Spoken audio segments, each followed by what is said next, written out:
Yo, what up, bro? Luke Jones, what's up, baby? What's good with you, bro? How you doing today? Man, How's your week, man?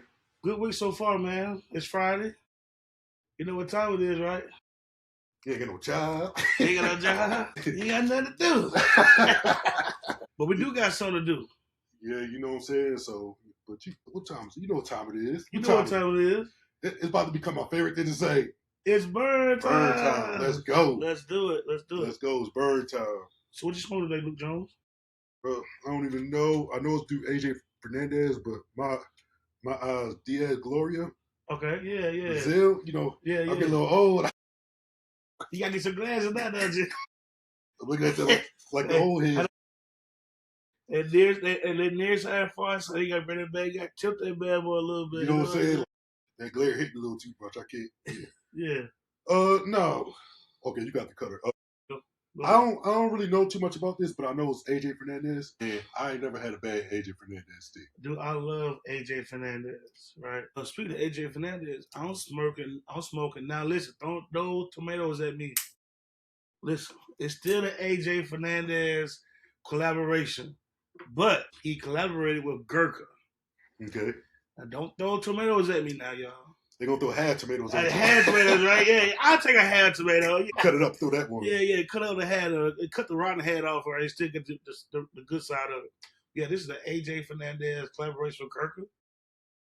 Boom. And you know, I would actually try the Gurkha with the AJ name attached to it. You know, this is like my second time smoking this one, and I was surprised. Like I'm not that type of cigar smoker. Oh, Gurkha this, Gurkha that. I mean, hey, your experience. My experience. Your truth is your truth. Hey, my so truth is my truth. I haven't smoked a lot of Gurkhas. I smoked the Gurkha Goes. I smoked the Gurkha 18-year age, I believe it's 18-year age, and tried the collaboration with AJ Fernandez. Tried collaboration with it's all good. Safety on. Gotta keep the safety on. I smoked the Goes. I think it's a 12-year age, the 18-year age. I tried the EPC collaboration. I tried the AJ Fernandez collaboration. I tried the Oscar Valderez collaboration. What's the last one? Oscar Valderez. Okay, I got you. Yeah. But my favorite collaboration with the Gurkha is the AJ Fernandez. So shout out to AJ Fernandez and Gurkha. So, I like that, man. Yeah, I'm not a big Gurkha fan. Like, there's been some Gurkhas that I enjoyed. I just think, no disrespect to Gurkha. I think a lot of these no disrespect. We're not here to disrespect any brand, right? For me, and I'm still, I'm probably like 5 years into smoking cigars. So okay. I can't speak for the 20-year, 25, 30-year-old, even 10, 15-year guy that smokes cigars. For me, I'll smoke Gurkhas, and I'm like, nah, it wasn't even at that price point. I could find something better at this price point that I can enjoy. You know what I'm saying? And this, that don't make it bad. It's just like, I judge my sticks on that price point. Right. I'm buying. Usually, if I get like an $8 to $10 stick, and it's Gurkha and it smoke good, I'm with it. Mm-hmm. But when you get to $20, $25 and it's like, this is a $10 stick at best, that makes me automatically not like it. So you picked your cigar based on price point, right? Yeah. And there's nothing wrong with that, you know. There are some cigars that's not in the $25 above range that's phenomenal. Mm-hmm. And I have to share with my cigar friends and my cigar community that I have I've been blessed to curate and create throughout the year is that you can find some $10 sticks that smoke better than the $30 stick versus for sure. And you have a $30 stick that's gonna smoke better than $10 stick. So it's all about your palate, your range, what you have been exposed to. My palate has been exposed to one of the best. My mentor put me on cigars 15 years ago. He was smoking the best of the best then as he is now. So I have an appreciation of trying sticks I never heard of or never tried myself. I'm like, oh, this $8 stick outbeats this $30 stick. For sure. And I want to tell people, if you're gonna watch this podcast, especially if you're a beginner, you just want to find a podcast that you like, smoke what you like. if you're hanging out with people and they smoking this and you like something else, don't let them pressure you to just smoking what they smoking. First of all, if your pockets ain't big like these, you can't smoke what they smoke anyway. That's why I love finding. I go online and I find me $1.50, $2 stick. I find some sticks like that, and I'm like, bro, these smoke good. Like I love like finding sticks that nobody smoke that smoke good. It is $1.50, $2 stick. You know what I'm saying? I'm enjoying because I don't like unless like I'm celebrating something. Like I'm not about to buy me a $25 stick. Yeah. You know what I'm saying? That's just not my pocket. One day I hope. One day I'm speaking in existence that I can come in here and buy a $25 stick and it won't matter. But even then, I'll still be smoking my little $8 to $10 stick. So are we talking like $25 stick on a consistent basis or once a week, once a month? I know you already said on special occasions, yeah. I'm a special occasion guy, but you know, we hang out with people that smoke. They're a little bougie about their sticks. There's nothing wrong with that. Ain't nothing wrong with that. Ain't nothing wrong with that. I just sit up on that. There's nothing wrong with that. I had to exercise. It's not wrong with that because if that's what you like, that's what you like. And if you can afford that, you can afford it. Do it. I can't afford that. Like, I'm not trying to, my last name is Jones, but I ain't trying to keep up with the Joneses. I ain't never been trying to keep up with the Joneses. Like, not even Mike Jones? No, I wish I did. Oh, okay.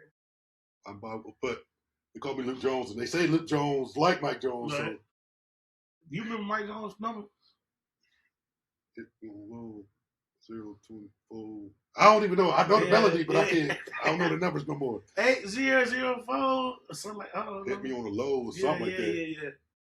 Yeah. But yeah, so I'm keeping up. I ain't trying to keep up with the Joneses. No. Don't keep up with nobody but yourself. It's not necessary. Not necessary. But yeah, I'm gonna get off that tangent. Smoke what you want to smoke. Your friend smoking something else, and you like flavored cigars. Smoke your flavored cigar. Smoke what you like to smoke, what you can afford to smoke. Enjoy what you're smoking. But before this podcast is over, this is I know when y'all listen to this podcast, it's gonna be in August. But this is Disability Pride Month. As you can see, well, I don't know if you can see this wheelchair, but I'm in a wheelchair. People don't know, and this is a.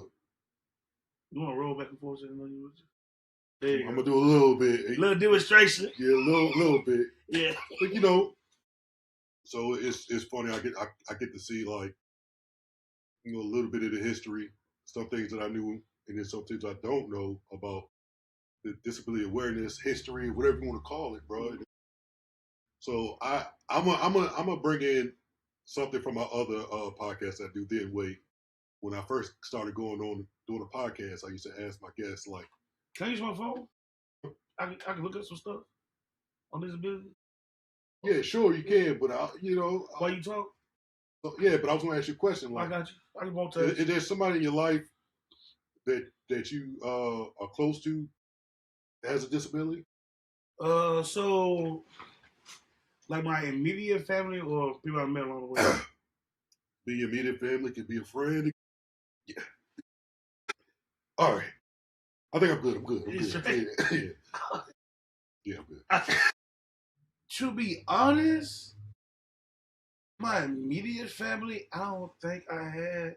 No, I take that back. My cousin, but he was like a second cousin to me. I can't really name the issue that he had, but it was like one leg was shorter than the other. Okay. So he had to get extra thick soles on one shoe to balance his walk. That's in my family. That thing, besides me and you, yeah, I don't know. Okay, so I guess I'm probably the only person. Like, so what have you learned from hanging out with me and dealing with somebody in a wheelchair, like issues you probably didn't know that you know about now because we're friends? I think I'm gonna start on the other side of this coin of this question. I'm gonna start with the negative with people when they interact with you, right? They feel like people who are disabled, deal with disability, that they feel as if they need to do everything or feel like they need to give you extra attention, right, because of your disability. On the other side, from you, my brother, since I met you, that you're well able to look after yourself, You were able to open doors. You don't allow your disability to darken or hinder your personality, who you are, man. Matter of fact, everybody loves you, you know. So I think there's a testimony of, okay, you may have a disability, but that disability does not identify you as a person. Yeah. Yeah. I think some people allow, I think people who don't have disabilities, when they meet people with a disability, they identify them by their disability instead of their identification or who they are personally. Outside of like, hey, yo, you know, oh, the black dude in the wheelchair. Yeah, like, I got you. Outside of that, that's a landmark. You know, I try to be much as independent as possible. I say once my independency leaves, I'll be a miserable person. You know what I'm saying? Like, even when it rained, I can't take my chair outside. It's stressful to me, bro. Like, I be going through, like, I be having anxiety. Yeah. You know what I'm saying? Because I need to get out and get some fresh air and stuff like that. It's just like, you know, there's some downsides to life, but like at the end of the day, I don't want to say everything is all peachy when it's not, but I live my life like it's peachy. Yeah. You know what I'm saying? We're gonna have some good times, we're gonna have some bad times. Everybody has to go through something, you know. So that would make me strong mentally with that. You know what I'm saying? Like, and you don't have a problem with relationships. No, he's spoken for no more. Let's make it clear. Sorry, ladies. So, but what I have really appreciated about you, Luke, even with your disability, that you still like to talk and interact with women. Mm-hmm. You know, you don't let that be a hindrance for you. You know what I'm saying? Yeah. So I think in my younger, I'm 41 years old now. So I think in my younger years, you know, getting my identity and figuring things out. Yeah, I was scared to talk to girls and didn't have the confidence and things like that. Because you was in a wheelchair, or you just? Yeah, I just think because your identity and what you see. You know, you know, growing up, your brain's still developing. So you look around like, I don't see people that look like me that's probably married and things like that. Like, you know, you growing up and teenagers are mean. You know what I'm saying? Teenagers are mean. Yeah. So you go to school, so majority of your time you see people your age and things. You don't see a lot of intermingling. So it's just like, not to say whatever, but it's just like it didn't give me a confidence. So not till I got older and it was like, yo, embracing who I was. If she don't like me, she don't like me because I'm in a wheelchair. It's fine. Can I ask you a question? This is like a funny question. All right, bet. So you go back to teenagers, go to school. Like, if you did see somebody in a wheelchair, like, did you go click up with them? Like, is it like a click? Y'all just, hey, you in a wheelchair? You in a wheelchair? You know? Nah. I mean, so it's funny. I mean, obviously I knew people in wheelchairs and stuff like that. But in my school, I don't think there was a lot of people in my school that had wheelchairs. It may have been like me and somebody else, but like, that don't mean y'all clicked together. Yeah, our personalities wasn't great. I mean, like, he wasn't. He was like, "Yo, what's up?" Yeah. Or what's something like, I mean, hey, what's going on? How you doing? It's not like beef, like your chair better than my chair. Like, yeah, it's like, bro. You know what I'm saying? We'll never nothing like that. Okay, I'm a cordial person. Absolutely. Even as a kid, I was a cordial person. But a lot of my friends, like, I went to NBA camp, and there was a lot more people that looked like me that was in wheelchairs and stuff like that were cool. So, let me button my shirt up. I didn't miss the button. You missed the button. But yeah, so I was always cool, but I was cool with everybody though. But as far as like my confidence, I wasn't really a confident person until I got older, until I accepted who I was. When did you accept who you were? We say you accepted who you were. Like, did you accept the fact that this could possibly be your rest of your life? That this was the rest of my life. What this was the rest of life. Gotcha. You know what I'm saying? No matter what happens, like in life, like this is who I am. Something changes, it changes, but I gotta embrace who I am in this moment. I want to confirm that for you, right? Yeah, I know I'm a big Game of Thrones fan, and I just started rewatching Game of Thrones. Season 1 episode 2 or 3 when King Robert Baratheon, he's coming to see Ned Stark Winterfell to ask him to be the hand, and the Queen's brother, the Imp, runs to Jon Snow, and then the Imp was like, or the Imp name is Tyrion Lannister, the Lannister family. Lannister. Yeah, the Castle Rock people. He runs into Jon Snow. So Jon Snow is Ned Stark's bastard son. And so Jon Snow and the Imp, they run to each other, and it was, oh, you're Jon Snow, you're Ned Stark's bastard.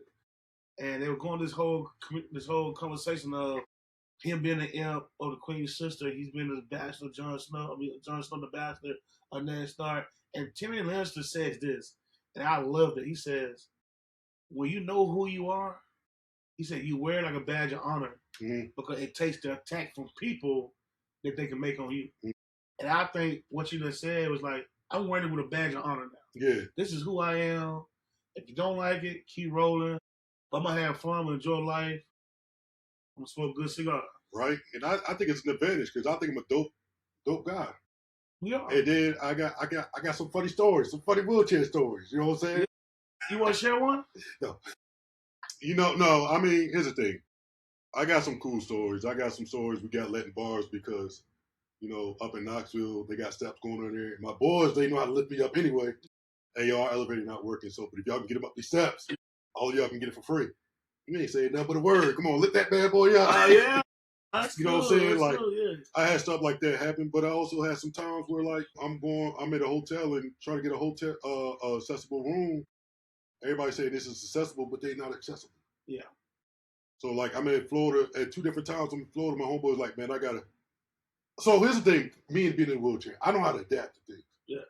So it's like, all else fails, like you can't get into the bathroom, the shower.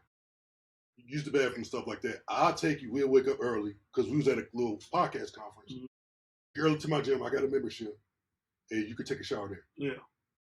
So I don't want you to do that, and I don't want myself to do that either. But I know how to adapt. So it's like, cool. I know I got a place to sleep. I can use the bathroom, and if I got to go to this gym to take a shower, I'm still gonna be clean. So I'm like, I don't want to do that, but I'm fine. I can work with that. Yeah. Being in a wheelchair made me adaptable to things. I know how to adapt to the situation. Yeah. Say, well, dang, that didn't work out, so let me pivot. You know what I'm saying? There's some disadvantages, but there's also some mindset advantages being in a wheelchair if you know how to play the game right. And I just say the game because life is a game sometimes. It's all about how you react. Yeah. I don't know if that answers your question. I know we met here in Cleveland. So to our audience, those that don't know, I am an ordained minister. I serve in a local church in Chattanooga. I love what I do. I love teaching, preaching, evangelizing, discipling. I love all that. I love the kingdom. I'm a kingdom conscious guy. But I met Luke here in Cleveland. And of course, shout out to Chuck and Abu. This is the military wall. Mm-hmm. Abu served for the Navy. Thank you for the service. What's the Navy man? The Navy, we got to get it in the shot next time. Yeah. What is it? I can't. There we go. Boom. Yeah, all the way up top is the Navy. So shout out to the Navy. Shout out to the Navy. Shout out to Abu and Chuck. He met me here. We started smoking cigars together. He thought I was an ordained clergyman. We had a conversation about his disability and how somebody in the church. This is how I don't want to go into church hurt because this is not a church podcast, but it matters in our conversation because of how I met him. The question that he posed to me, I had to bring this to our podcast, is that he was at church one day. Was it Baltimore? Were you at church in Baltimore? When the lady said the Lord told her? When you tell the story, I can tell you because I don't know what the story was. I can't. So I told you that the Lord spoke to her and told her that you gonna walk. And you were like, why he didn't tell me that? Yeah, there's been in multiple locations. Yeah. Oh, okay. Well, it was in Baltimore, right? Yeah, it's in Maryland. It's some down here and stuff like that. Okay, but that's not the first time you heard it. Yeah. That's what I'm getting at. Yeah. Yeah, go ahead. Oh, yeah. So, with their instinct, he was like, man, if God gonna tell somebody, tell me I'm gonna walk, why would he tell you? I got a relationship with him. So I think, and we got to this theologian who disabled herself. She's a disabled doctor of the church. She wrote about church people miss out on the ministry of the disabled people, and how God is a God of disability too. And I think that's how we got closer, because I was able to have those theological conversations with him. We buddies now. Yeah. I think that, and I don't want, if it happens, it happens. The theological part of this show, like sometimes people are going to enjoy that. But here's the thing: I think that, and that's something I want to talk to you too about. Like, maybe not you, but like, I think sometimes in the church people perceive disabilities as a mindset like it's not all there. The only thing wrong with me is I'm in a wheelchair. Like my brain works. Yeah, you just in the chair. Yeah. So I think there's a lack of like involvement with people with disabilities in ministry, because I think the prejudice, and I'm saying prejudice, it may not be prejudice, but what you think of that person, of not being smart enough or something like that. Like, so to see, like, if you're limited in one space, you live in all spaces, right? Yeah. That's crazy. Yeah. That's crazy work. So it's like you go into the world, and I'm talking to you as a friend and a pastor. You know, the world is cruel sometimes. All the time. Yeah, all the time. Yes. The world is cruel sometimes. When I go to church, you know, I want to be filled with hope, peace, and have that joy, and have like everything. I want to be renewed. Mm-hmm. And if I go to church and that's the one place that should be my safe space, and you treat me like the world is treating me, why do I need to come here? Or why do I need this? Can you give us an example? And this is not a church podcast. It is I am not a big fan of like, and I get it, but I like designated spots in churches for people in wheelchairs and things like that. Because it sometimes it puts you in a space where it's like, in most churches it's like in the back somewhere. Put you in the back, like, because I'm in a wheelchair, I can't sit up front, I can't sit in the middle. Like, I understand I'm in wheelchairs, like, to create space I got to do stuff. Like, I'm not doing that, but like majority of times where I'm going to a church and they have designated seating for the disabled and the elderly, it's in the back. So is that my value? Like, you may not be thinking about that, but I think, hey, this is my value. This is what the church sees me as. Yeah. Like, we're gonna put you in a spot over there, you know. Sorry, y'all. But little segue, I'm wearing a hat called for my friend. It's called "There Is More to Your Story," and I think that's a little perfect segue for somebody being in a wheelchair with disability or anything. There's more to your story than that wheelchair or any disability that you're going through. Like, you're more than that. And I just, if you're struggling today, I just want to encourage you that there's more to your story. That is not all you are. You are greatness. And walk and roll in your greatness. Don't let nobody tell you who you are, who you aren't. Do you? I want to reference this book that I talked to Luke about when we talked about this a long time ago. It's called The Disabled God. Can you see that? I don't know, but I should. I'm going to put a link in the description. Okay. It's called Disabled God, Toward a Liberatory Theology of Disabled, by Nancy. Okay, cool. Yeah. So we'll put the link to this book on the podcast. That's a resource for somebody who has had that experience in church. And she also argues that the churches don't have accessibility. It's limited accessibility for those who are disabled, especially wheelchairs and walkers, into the church. So we as a church subconsciously don't think about those who are disabled and deal with disabilities. And this week, somebody said something, having the world more accessible creates a better life for everybody. Moms with strollers. That's good. If you broke your leg. Yeah. Like, you don't have to worry about things. Like, a more accessible planet. Yeah. It does everybody good. Yeah. Because you don't never know the situation you're going to be in. Things like that. And just like, yo, what's going on? Like, yo, just make it like, I miss out on a lot. Like, And no shade. Like for example, because we had a Koi Cigar Lounge, they just got the upstairs up, but they don't have no elevator. Nothing. Elevator just got steps. They got an event going on today. Guess what? Duke can't partake in the event. Now they may be in the works to get in the elevator, but I'm just using this as an example, not beat nobody down, but using an example of I miss out on a lot of fun times that I don't get to do. So this world could benefit to be more accessible because it puts everybody in a better playing field. And shout out to a coach lounge. Mm-hmm. But yeah, I mean, trying to say transition. Yeah. I had to talk about that because this is the last month. This is going into I think the last week of July, right? Yeah. So we got the last week of July. This is our Disability Pride Month. And July is Disability Pride Month? Yeah. It makes, I love my community. You know, you talk about being a kingdom God. I consider myself a kingdom God as well. Now, how we do things for the kingdom are different ways, but we all have our roles, right? So we can get together and talk kingdom.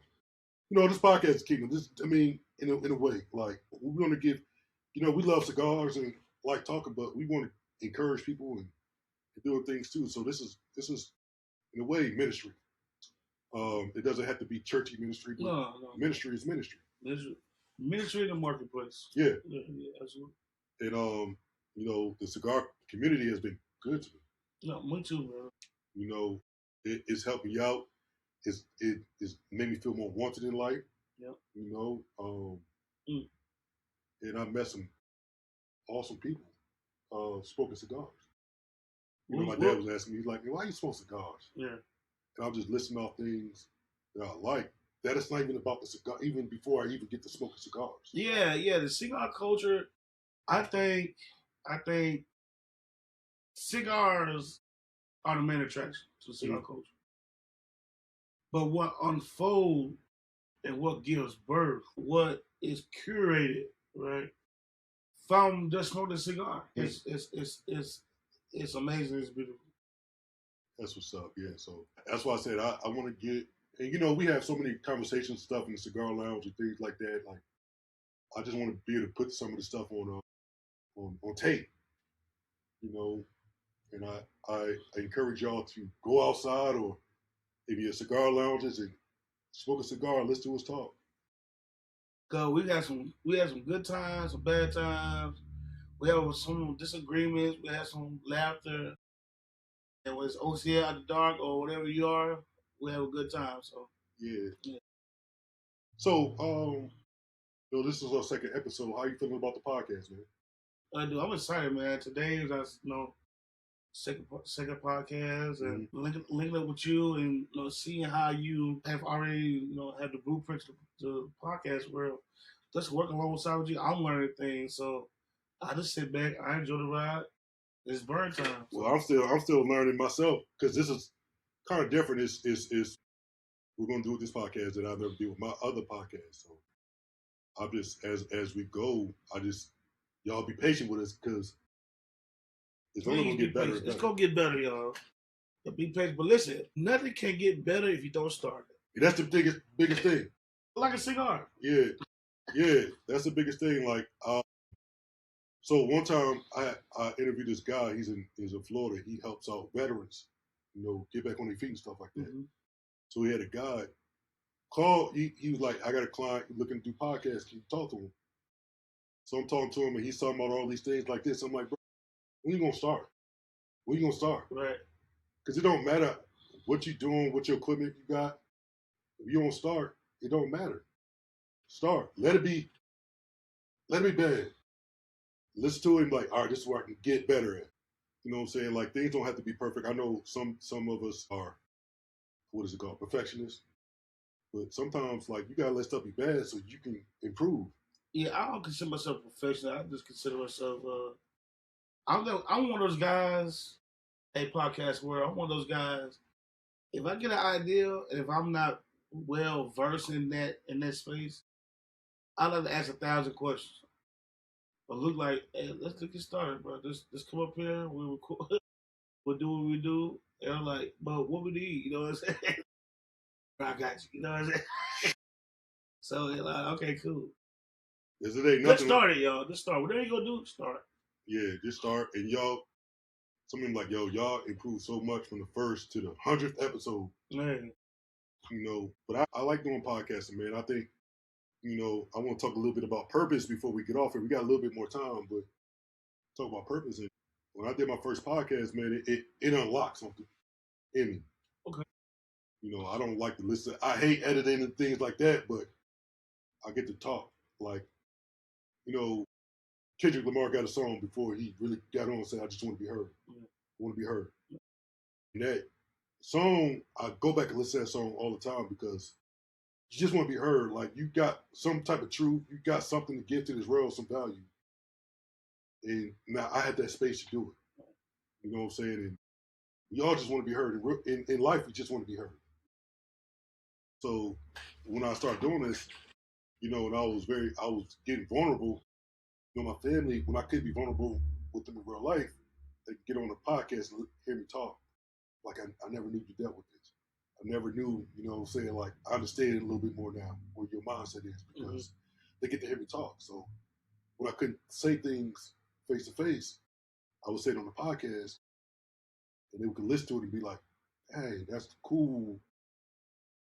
I never knew that. Yeah. You know what I'm saying? So it unlocked something to me. So, like, this podcast thing is always my purpose, and I just want to encourage people while I do this and give people hope. It's more than your situation. What you're going through is more than that, you know. So it's more than that, and you're bigger than that. I think purpose. I think when you finally identify what your purpose is in life, that's when everything you need finds you. I really believe that. I experienced that from time to time, and when you are walking in your purpose, there's nothing that you would not need that would not get to you. You know? Yeah. Yeah. I just think that's what I need. That's what I have to say about purpose. That once you figure out what that is and you align yourself with it, and first of all, you don't know your purpose, ask the creator above. Pray, ask God, like, what do you have me to do here on this earthly realm? And once he reveals that to you and you align yourself with it, Chance Rapper say, blessings keep falling in my lap. Man, that album, everybody was on that album, bro. Dude, Chance the Rapper is the guy. And you know, so what about you? I know you're a pastor, and you know you got to shepherd people, many people. I know that's a passion, but like, how do I want to answer this question? What do you do when you get discouraged? Like, how do you, when you preaching and you speaking life into people, what do you do to have life spoken to you? Right. So I have a lot of mentors, man. Mm-hmm. I got a lot of mentors that I talk to. As you know, as I pour into others what the divine gives me, I also know I need to hear from the divine too. Mm-hmm. So number one, it's my personal time with God. It's my devotion life, my prayer life. You know, and then it's my mentors, and then it's really my community. You know, I get poured back into this hang out with you guys. Mm-hmm. You know, laugh with you guys, hearing what y'all got going on, and seeing how God moving in my friends' life. That's encouraging to me. That uplifts me. That's a variable that pours back into me, that refuels me. Yeah. And I want to ask questions, and I know, you know, we kind of try to tread a line from like church talk and regular talk, but you're our pastor, so sometimes it will, and we will get on that because that's how we do. But to ask your question, like you talked about, like your relationship, like spending time alone with God. Now, for a busy person, I feel like, you know, how are some ways you can create margin to do that when you have a full blown schedule? Yeah, I think number one, you just got to be intentional with it. Mm-hmm. You know, we are intentional with a lot of things. I'm not trying to be churchy, but we are intentional about when we're going on lunch dates with our friends, girlfriends. We're intentional about setting appointments to see the doctor. Mm-hmm. We're intentional about if we need to get our car seen, car mechanic, what time work for both of us. And I think with God, we just gotta be intentional. That hey, listen, I know I got a busy day, but let me get up at least 30 minutes early. Let me sit in silence. Let me read my word. Let me say a prayer. It don't have to be a long, elaborate prayer, but God wants to hear from you. And just like your spouse wants to hear from you, God wants to hear from us. For sure. I mean, I do it. I ride my power chair in about 10 minutes to my apartment. Sometimes, man, I just take that time to just pray to God. You know what I'm saying? Like talk to God, and I always struggle with that. Like, am I giving God enough time? It's like, with those times where it's silent, I don't have to put my headphones on. I can just keep it being silent, going down the street talking to God. You know what I'm saying? And those are times where I sometimes I'm most vulnerable, and I'm like, what I'm really going through. Like he already knows, but I gotta like let him know. No, listen, I like music. So my car, if you're in the car with me, I'm blasting music. But sometimes I'm moved to just turn the radio off and just ride in silence. Don't say nothing. Let's hear from God. You need that quiet time. Yeah, so I think we about to. The time is running short. We got to open up the shop soon, so we're gonna close it out. Is there anything that you want to talk about for the next couple minutes, or? Yo, shout out to all those who are a part of the disabled community. You are seen, you are heard, you are loved, and don't forget that God got you, and you're gonna make it. Shout out to you. Shout out to you, Luke. Shout out. And I want to pay a little respect. You know, I lost a friend last week, and it's been on my mind heavy. He was one of my closest friends, and one of my first friends at Lee University. You know, I lost him, and well, a lot of us lost him. I just want to, celebrate him. You know, his name is, I call him Steve-O, but his name is Stephen Butler. I just want to say I'm going to miss you, bro. And for anybody else out there that's going through something, man, I pray that y'all reach out to somebody. And if they reach out to you to actually say, to embrace that and let somebody in, because we need y'all here. I don't care if it's selfish, we need y'all here. It's something that I hate, but, if just reach out. If y'all just reach out, man. Let's reach out. Shout out to Steve-O, man. That's all I got to say about that. But I look forward to our next episode. This is good. I think we got a little bit more flow this time. Yeah. We're gonna be more comfortable with each other being on the recording. I'm used to interviewing, so having to just have the conversation sometimes just is different. But I love to talk, so yeah. So that's why like you see me starting to ask you questions because I like an interview style, kind of like the